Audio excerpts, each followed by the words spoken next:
अनपढ़ माँ। एक मध्यम वर्गीय परिवार के एक लड़के ने 10वीं की परीक्षा में 90% अंक प्राप्त किए। पिता ने मार्कशीट देखकर खुशी खुशी अपनी बीवी से कहा कि बना लीजिए मीठा दलिया, स्कूल की परीक्षा में आपके लाडले को 90% अंक मिले हैं। माँ किचन से दौड़ती हुई आई और खुशी खुशी बोली, मुझे भी दिखाइए, मुझे भी मेरे लाल का रिजल्ट देखना है। उसी बीच लड़का फटाक से बोला, बाबा उसे रिजल्ट कहाँ दिखा रहे हैं? क्या वह पढ़ लिख सकती है? वह तो अनपढ़ है। अश्रुपूर्ण भरी आंखों को पल्लू से पोंछती हुई माँ दलिया बनाने चली गई।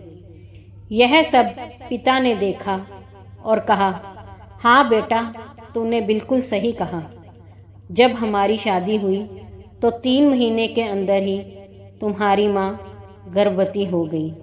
मैंने सोचा शादी के बाद ही कहीं घूमने नहीं गए, एक दूसरे को ठीक से समझे भी नहीं।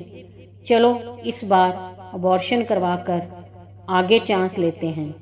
लेकिन तुम्हारी माँ ने जोर देकर कहा, नहीं, घूमना फिरना और आपस में समझना, यह सब कुछ बाद में।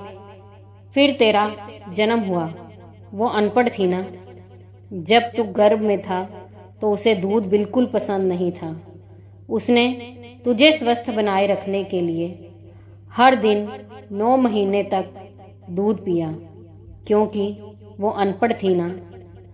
तुझे सुबह 7 बजे स्कूल जाना रहता था, इसलिए 5 बजे उठकर तेरा मनपसंद नाश्ता और डिब्बा बनाती थी, क्योंकि वो अनपढ़ थी ना। जब तुम रात में पढ़ते पढ़ते सो जाते थे तो वह आकर तुम्हारी कॉपी और किताब बस्ते में भरकर तुम्हें बिस्तर पर सुलाती थी। उसके बाद ही सोती थी और रात में बार बार जाकर तुम्हें ओढ़नी से ढकती थी, क्योंकि वो अनपढ़ थी ना।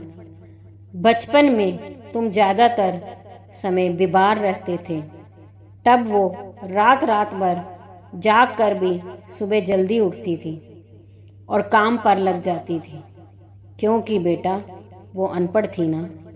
तुम्हारे लिए ब्रांडेड कपड़े लाने के लिए मेरे पीछे पड़ती थी और खुद सालों तक एक ही साड़ी पर रहती थी, क्योंकि वो अनपढ़ थी ना।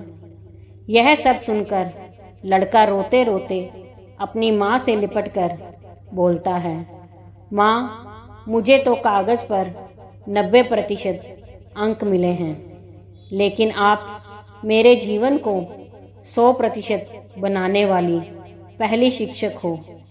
माँ, मैं आज भी अशिक्षित हूँ और आपके पास PhD के ऊपर की उच्च डिग्री है, क्योंकि आज मैं अपनी माँ के अंदर छुपे हुए डॉक्टर, शिक्षक, वकील, ड्रेस डिज़ाइनर, बेस्ट कुक, इन सभी के दर्शन कर लिए।